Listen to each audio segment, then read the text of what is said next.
Good morning. I'm having breakfast alone. Kaya insik, di ko na siya mo na mame, diri na ako sa kwarto, mame. Okay. But I always have this spot for breakfast, like by the window.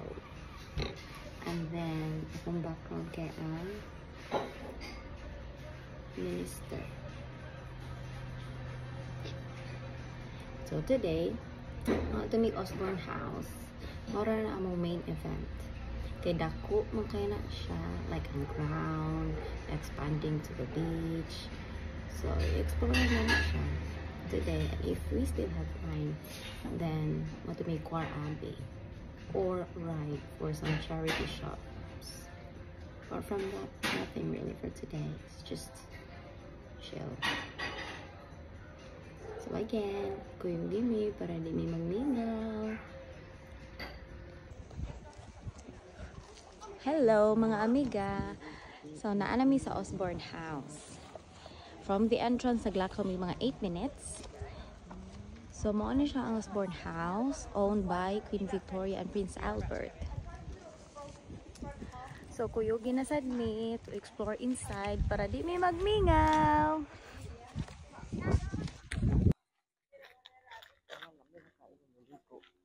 Hello. So mao ni siya ang balay ni Queen Victoria and Prince Albert. Nindot siya kayo ang sulod, but unfortunately no filming allowed.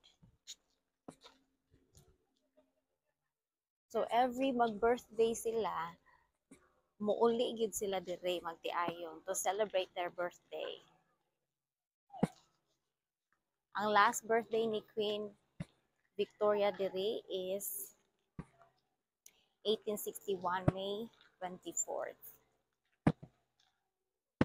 Oh, grabe gyud kadako. Pagkanindot. Tot kaayo. So karon mag-explore lang ni sa garden ug uban pa. Daghan pa kay pwede ma-explore diring dapita. Tanawa gud sa kadako ilang balay. Balay ra ni nila ha. Nothing more, nothing less. Mo ni ang main house. Kining nasa akong likod mo na ang main house. And then nami sa ilang mura garden.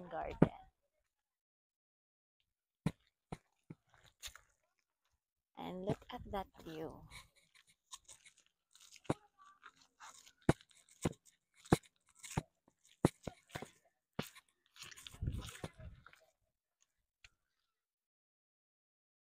Oh. Dako gid na siya nga area gyud.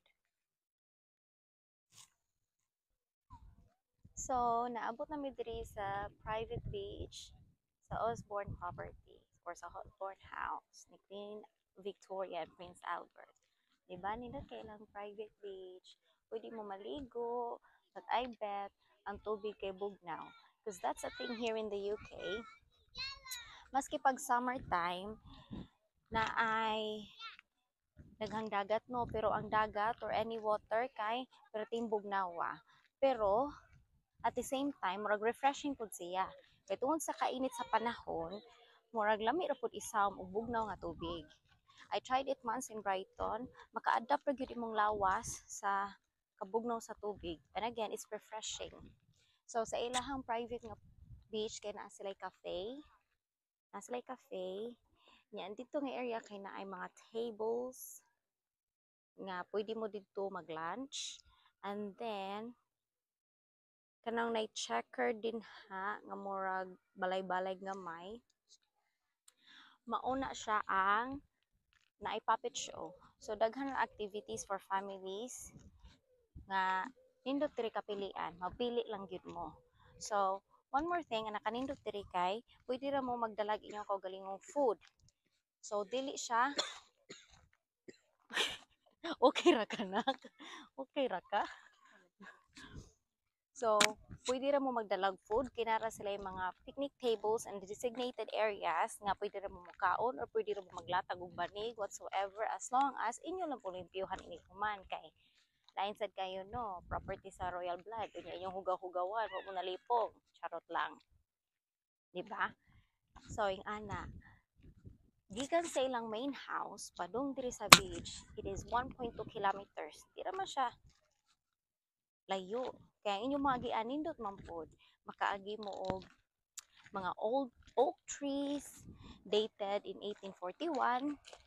Kung sa Pilipinas pa na no, dili pwede mo dool kay di mga diingon nato, pero diri precious kay na sa ilaha. Kay kaning property ang mga trees diri, na mga trees diri nga ang nagtanom is ang queen ug ang prince gyud. Like for example, kana karaan na kay na, old na kay nga tree. Precious kay na, di ba? So karon, adto mi dito sa ubos, i-feel na ko ang tubig, maski sa kung tiil lang, at least maka-experience ta sa same dagat diin naglangoy-langoy si Queen Elizabeth. No, ang atbang di ana guys, mga mega, ang atbang ana, ganina nakita na namo ni bunti na among pier padung sa mainland. Dira. Diba? So, moadto na ta, musuway tag humul-humul sa tong tiil. Atong tan-aw no makaya ba nato ang kabugnaw? Keo, naamay dyan na nga ligo. Ay.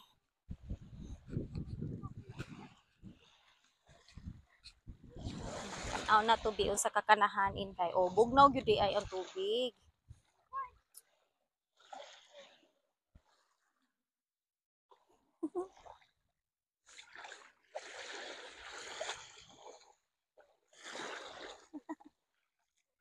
Oh my God, mabasa nga akong sayal. Pero sige lang, kay kanahan man ta nga pagkatao. Magbasa-basa, jud ta, agay. Magbasa-basa, jud. Pero kung anak, para ay. Hindi na mo dool dire. Para o. Pak. Ara ang insik. Ako ra mo'y magwaras-waras diri sa dagat. Ang siya, lingkod lang gina siya. So maghumul-humul lang jud ko sa kung tiil. Tiil na jud ako to. So, wala mo ko nagdala upang kaligo.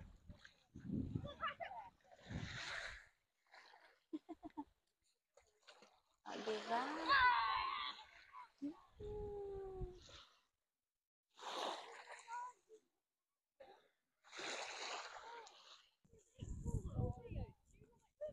So magmarites na mga amega.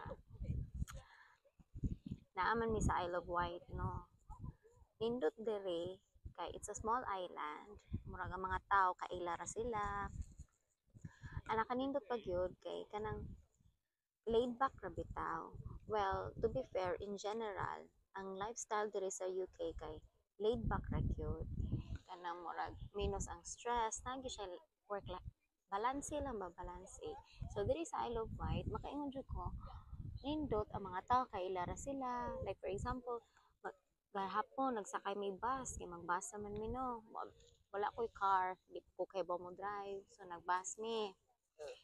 Ang mga tao kay inigsukay nila sa bus kay ilara po sila sa driver, makigtabi pa sa driver, inignaog mo hapit pag maritesting sa driver before totally mo naog.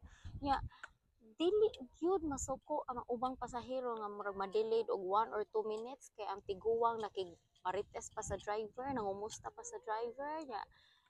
As in, kay ang uban pa to, awan gayaw-yaw na kay malate na sa mauni mauna, pero sila diri kay wala. Gahapon po no ka-observe ko tiguwang ni sakay sa bus na siya iro. Ang iro kailaman sa isa ka tiguwang pod nga naa sa bus nakasakay na daan. Ingaw-aw ang iro indiretso siya dito sa tiguwang. So maski ang iro kaila na sa ubang mga tao dito. Which is really nice. Kinagi sa license of kanang community bitaw. Dili rude, mga buotan kayo. Nang nakauyon jud ko. Murag nindot gid siya. Nindot siya nga Part din sa UK.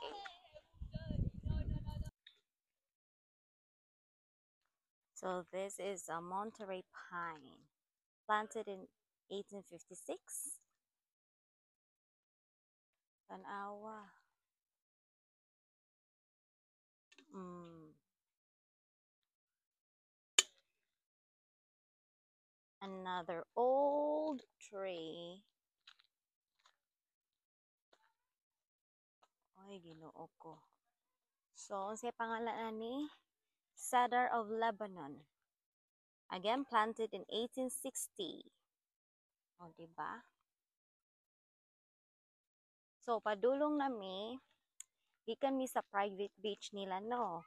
Karon maadto mi sa Swiss Cottage, which is basically playhouse sa mga anak ni Queen Victoria and Prince Albert. O na sila nursery po dito.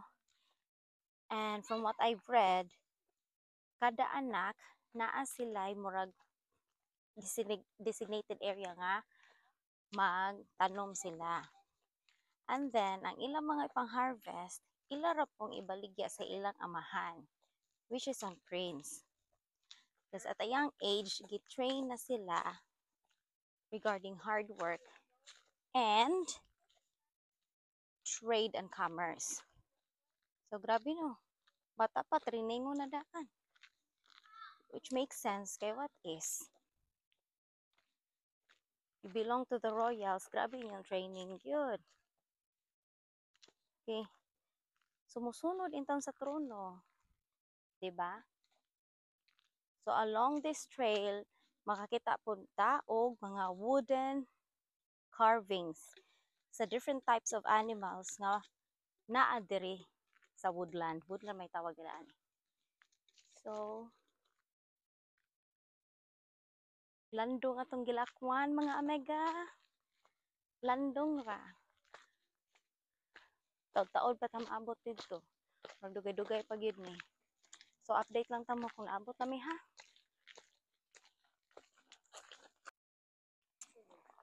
Oh, guess sa ako nakit-an, well, naglakaw mi. Apples. Naihalas. Naihalas sa apple. Puro buyag, kadaghan. So, mao ni ang Swiss Cottage. Gift ni Prince Albert sa iyang mga anak.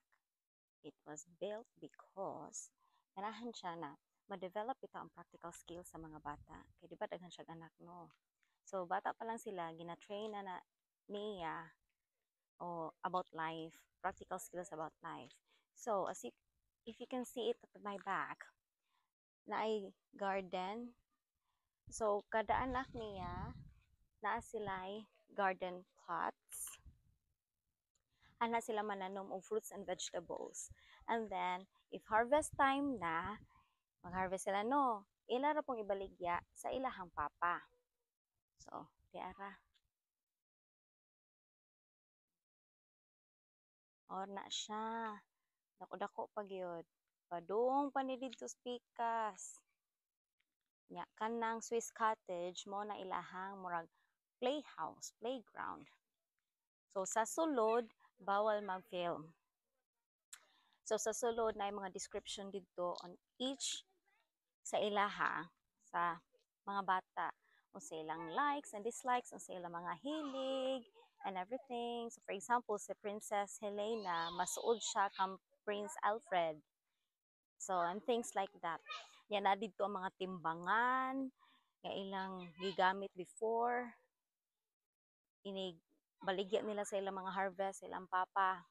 Na dito ang kitchen, na kay maghimo man sila, mag-bake man sila, like mag-bake sila o shortbread or any cake for tea time, then ilang ibaligya, baligya. So, yung ana ilang mga play before, ilang mga duwa-duwa. So, yung ana ang training siguro, mga royals, I don't know, kay bao. But one thing is for sure, kung gina-train gani sa mga royal family or sa mga kwartahan ilang mga anak, practical skills, unsa na lang kahata. Di ba? So, mga amega, That is the entire Osborne house. Ang vacation house ni Queen Victoria and Prince Albert. And that ends our tour for today. Sorry, di gyud madahaan og tuyok ang tibuok property kay pertidyong dako ka. So we only managed to get inside the house, the main house, to the beach, and the Swiss cottage. So that's it for now. Sa sunod, kuyog gigahapon mi sa mong pagsuroy ha para di mi magmingaw. Bye!